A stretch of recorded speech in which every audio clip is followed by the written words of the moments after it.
God, my back is sore. I got a good back, but sitting down all day is murder. So bad for you, sitting down all day. I've been, doing that, which is why it's good that I'm getting up to talk to you about today's anatomy topic, which is the...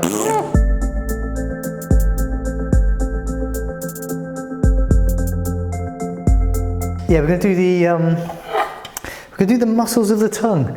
I was teaching the second years last week, and last minute I was asked to teach the muscles of the tongue, a bit of oral cavity stuff, and I realised I know we've done a video on the cranial nerves innervating the tongue, because that's really cool, but I haven't got a video on loads of oral cavity things, so my list went big load of things to talk about. So we're going to do, not necessarily all in one go, lots of oral cavity stuff. See, it's better already. See, I mean, this video is going to be, what, 15 minutes long? 10 if I don't blabber on too long. I'm blabbering on already. It's probably going to take me about an hour to record, so my back will loosen up. So I've got a whole load of models and a nice echo going on, because that's what labs are like. Because I'm not even sure if I can see all the muscles of the tongue. We're going to talk about, there are 4 intrinsic muscles inside the tongue which change the shape of the tongue. So you can do all that sort of stuff. And then there are 4 extrinsic muscles of the tongue, 4 muscles outside of the tongue that attach to the tongue, which like move the base of the tongue around, move the tongue as a whole around. So we'll talk about all of those. They're very sensibly named, it's easy. And then we'll talk about what cranial nerve innervates almost all of those muscles. We have done that already. See if you can, a couple of cranial nerves that have got the word tongue in them, right? All right, have a think. And then we'll talk about the arterial supply and the venous drainage, because of course, sometimes you can put drugs under your tongue, can't you? And the drug will dissolve and pass through the mucous membrane in the oral cavity into the blood. And so then we can see where it goes in the bloodstream, right? So I've got bones, I've got models, I've got our favourite model, I've got Big Head, love Big Head. Big Head's actually got a tongue I can take out. Right, let's do this in order of stuff that we can actually see on the models. Okay. This here is the hyoid bone, right? You know the hyoid bone? So look, we've got the laryngeal cartilages here. Here's the hyoid bone up here. So, hyoid bone, it's this free-floating doohickey down here, right? Which a whole load of muscles and other things attached to. There is a muscle running from the hyoid bone to the tongue. There are 2 words that we use for tongue, Greek and Latin. One is glossal, that means tongue, and there's also lingual, which also means tongue. You've probably heard those words before. The muscle passing from the hyoid bone to the tongue is called hyoglossus. You like that? This is a continuing trend, you'll be pleased to hear. So the first muscle then is hyoglossus. You can see the way these muscle fibres are running. They're running to the base of the tongue here, which means that when these muscles contract, they're going to essentially pull the hyoid bone and the base of the tongue closer to each other. So they're going to, if the tongue is sticking out, they're going to help pull the tongue back in and pull it, depress it, so pull it, retract it and pull it inferiorly. So that's hyoglossus. Now we've got this stalk there, which we can see a bunch of muscles here, but it's this muscle. See, look, can you see how we've got the tongue down here and there's a muscle running up there? Now, the skull, do you remember, so we're here, there's the mastoid process behind the ear that you can palpate, and then just anterior to that we've got this spike which you shouldn't really be able to palpate. It's not very nice in there, and that's the styloid process. So we've got a muscle, here, running from the styloid process down to the tongue. That muscle is called styloglossus. Yeah? Styloglossus runs to the tongue. So if the fibres are running that way, again, that's also going to help the tongue. It's going to help retract the tongue.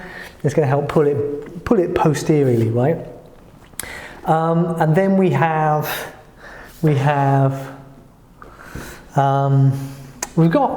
there's a muscle running from the tongue to the palate. Guess what that's called? It's no good. Right. Inside big head, right? And you can do this if you get a good light and look in your own mouth in the mirror. You'll see that there are arches, the fauces, right? Pillars, like on the either side of the oral cavity. We can see it on this big head as well, right? What I'm talking about are these things here and here, right? So there's a muscle running from the tongue that's down here up to the palate. So this is the palate. We've got the hard palate here. So the bony bit is the hard palate, and posteriorly here we've got the soft palate. We've got a bunch of muscles there, and there's the muscle running between the tongue and the soft palate is called palatoglossus. So what that does is it essentially pulls the base of the tongue closer to the palate. And when you swallow, try swallowing now, and notice what your tongue does. Your tongue and palate meets, the tongue goes up to the hard palate, and then the tongue and the soft palate go together and the bolus of food is sent posteriorly, right? So the tongue and all of these muscles are really important in swallowing, normal swallowing function, in moving the bolus of food around your mouth between the different teeth so you can chew it, and of course in talking, I'm moving my tongue a huge amount to make the sounds that I'm making. If my mung, well, there you go, that's a good example, that's what I was trying to do. If I don't move my mung, I can't make some sounds. I'm still moving my tongue, and that's cheating. You see what I mean? So these muscles and their innervation is really important, but that's palatoglossus there, running on either side. So that's 3 muscles. The final muscle then, the final muscle is running from the chin.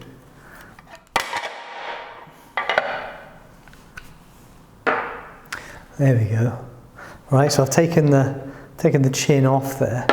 But this muscle here is running from the chin, from the mandible to the tongue. Now, genio is another word for chin, genu being knee, right? So this muscle is running from the chin to the tongue. So this gets called genioglossus. So that's our 4. Genioglossus, hyoglossus, styloglossus, palatoglossus. Those are the 4 extrinsic muscles of the tongue. You can see that the fibres, the direction these fibres are running in means that it's going to help pull the base of the tongue anteriorly and help you stick your tongue out. Now, when you stick your tongue out, or indeed most of the movements of your tongue, what you're really doing there is you're changing the shape of the tongue. You're making it narrower and longer, or shorter and wider, or fatter, that sort of thing. And the shape of the tongue is controlled by the intrinsic muscles, the muscles inside the tongue, which we can see here. All right, let's swap to the half head model, because then you can see some of this stuff in situ. So here's genioglossus running up here, right? We're in a mid-sagittal section, bump, bump.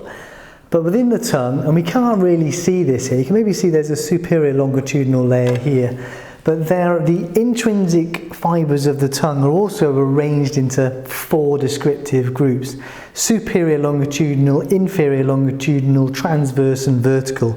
And what that really means is you've got fibres running that way, fibres running that way, and fibres running that way. And if you were to cut a section through the tongue and look at the histology, don't think I've got any tongue histology. Okay, funny story. When I did my anatomical sciences degree some years ago, my 3rd year BSc project, my research project, was the tongue. It was a great project, it's brilliant fun. It probably explains how I ended up here. I already had an interest in anatomy, but the 3rd year project was, why can frogs stick their tongue out so far and catch their prey? And this was part of a connective tissue group. So we were interested in, was it the collagen fibres, the arrangement of collagen fibres in connective tissue around the muscle that meant that the tongue could stretch further and come back or not? So I dissected a whole bunch of rat tongues, did lots of histology, looked at loads of, all this stuff. And we had, I think, 3 or 4 species of toad and frogs, some that could really chuck their tongue out a really long way and some not so much. And we looked at the culture, but I was using scanning electron, an SEM, right, a scanning electron microscope to look at these tongues in 3 dimensions. They're all like covered in gold, and you're looking at the individual cells. It's just amazing, I tell you. And that was it. I got into research then, and then somehow I ended up here in a teaching job. Probably because it's fun, right? It is fun. Is it fun? Is it fun for you? It's hard work, but nothing wrong with having hard work and fun side by side, right? Anyway, so if you look at the histology of the tongue, what you really see is you see lots of bundles of muscle fibers running in different directions, and this means that you can change the shape of your tongue. So you can, because it's a bit weird, right? It's a little muscle, but it's not attached at both ends. So when your tongue's in your mouth, it's quite flat and thin in your mouth. When you close your mouth, it's taken up almost the entire space in your mouth. There's not a lot of room in there, is there? Right? But then, if you're chewing, you move the tip of the tongue around. If you're blowing raspberries, or if you're sticking your tongue out, the tongue gets narrower and longer. So the transverse muscle fibers are pulling the 2 edges together, and of course the volume of the tongue stays the same, although it gets stuck out. And of course it's stabilised by the other muscles, the extrinsic ones and the intrinsic ones, because as you well know, whenever we do any movement, there are lots of other muscles involved rather than just the one we're talking about. Anyway, so those are the 4 intrinsic muscles of the tongue and the 4 extrinsic muscles of the tongue. Easy! Now, what cranial nerve innervates almost all of those muscles of the tongue? It's cranial nerve 12, the hypoglossal nerve. Now there are 2 cranial nerves with the word glossal in them, aren't there? There's glossopharyngeal and hypoglossal. Now the glossopharyngeal nerve, that's a sensory nerve in tongue terms. It's carrying general sensation and taste from the posterior third of the tongue. Whole other video on that. The hypoglossal nerve, its job is to innervate all of the muscles of the tongue. Except it doesn't innervate one of the ones that we've spoken about. Which one? Palatoglossus. Because palatoglossus, you could say, is really a muscle of the palate. And all of the muscles of the palate are innervated by the vagus nerve. Yeah? Remember that? Got that? Have you ever covered that? Maybe not. The vagus nerve innervates all the soft muscles of the palate, except for one. I know. I did the embryology lecture on this a little while ago, and it makes a bit more sense when you look at the pharyngeal arches, but still. So all of the muscles of the palate are innervated by the vagus nerve, except for tensor veli palatini, which is innervated by the trigeminal nerve. But now we're getting off topic. So today, hypoglossal nerve, and then vagus nerve for palatoglossus. That's it, you're done, remember that. It does make complete sense that the hypoglossal nerve innervates the tongue, because the hypoglossal nerve is cranial nerve 12, so it's the last cranial nerve to come out of the brainstem. And so it's the last one to come out, and it loops around, so it's innervating very inferior structures. It's a bit woolly that, but it might help you remember it. Like 12th cranial nerve, hypoglossal nerve, very low down, so is the tongue. Tongue's also low down, so the muscles of the tongue are innervated by the hypoglossal nerve. Solid, makes complete sense, right? Good. Right, now, if you're doing a cranial nerve examination of somebody else, and you're working your way through the cranial nerves, when you get to cranial nerve 12, how do you test its function? Well, you want to test the muscles, don't you? I'm sure if you've done this. This is the one that students tend to remember, because the last one, well, you're good, you remember all of them, but this one stands out. You ask the patient to stick their tongue out, right? And the hypoglossal nerve is innervating the muscles on both sides, so if both hypoglossal nerves are functioning, the patient will be able to do that, it'll be fine. But if the patient is unable to protrude their tongue, well, usually what happens is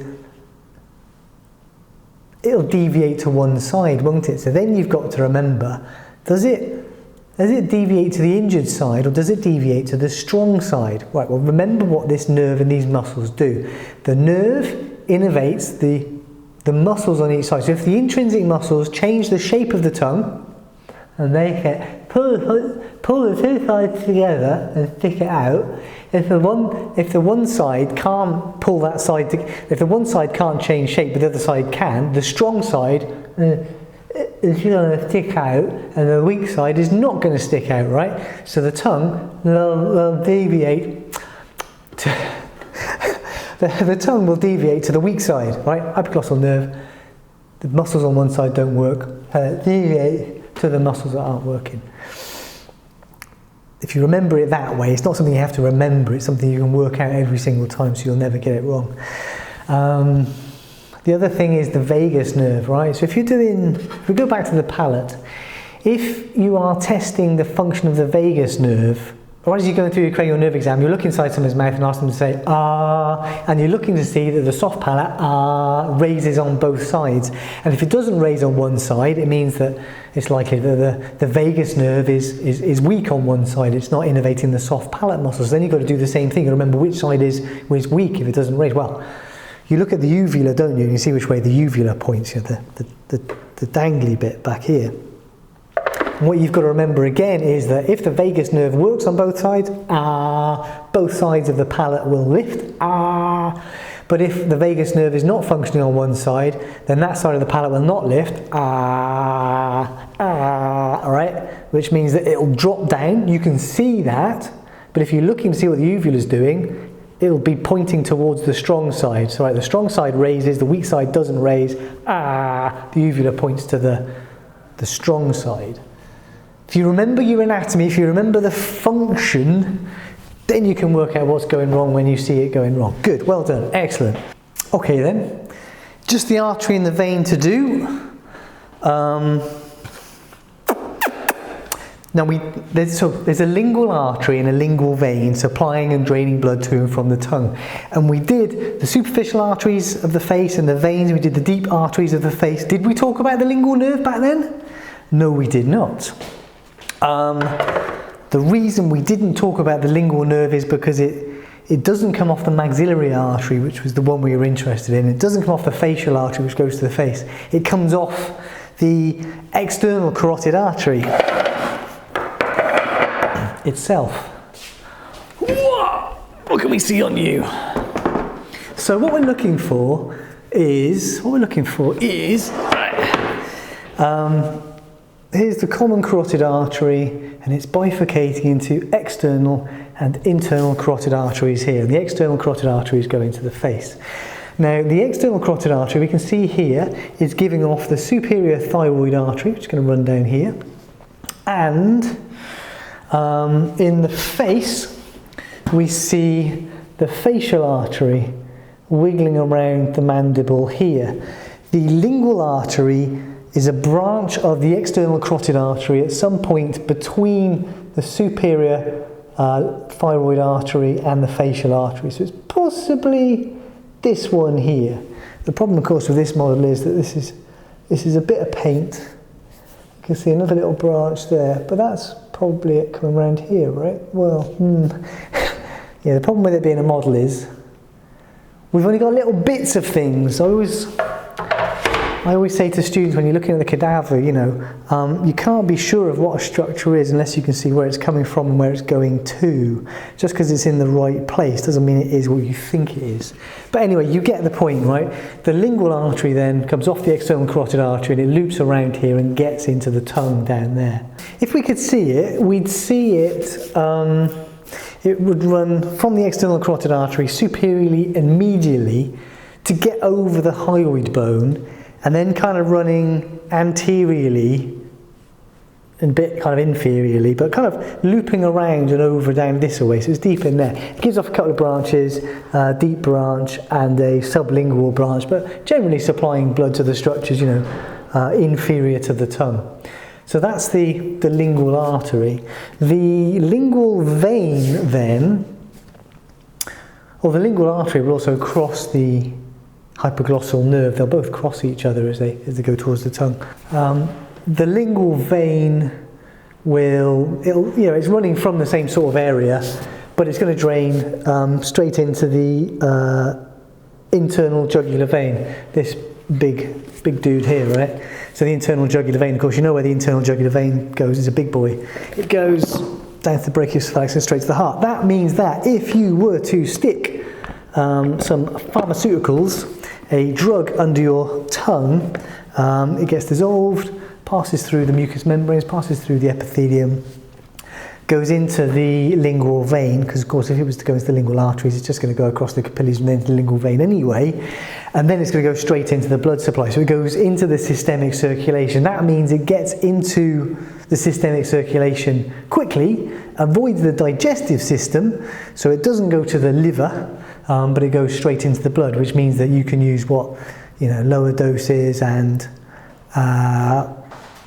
the rate at which it goes into the rate at which it has an effect is much different to something that's digested. The risk is, of course, that you've got to hold it under your tongue while it dissolves, and if you swallow it, then everything gets a bit complicated. Anyway, you get the idea, but that's it. Right, okay. How's that? That's your lot. We have looked at the 4 extrinsic muscles of the tongue and the 4 intrinsic muscles of the tongue. You know their names. You know they're all innervated by the hypoglossal nerve, cranial nerve 12, except for one. You remember which one that is. And we've looked at the arteries and the venous drainage. Sorted. My back does feel better now. Right, see you guys next week.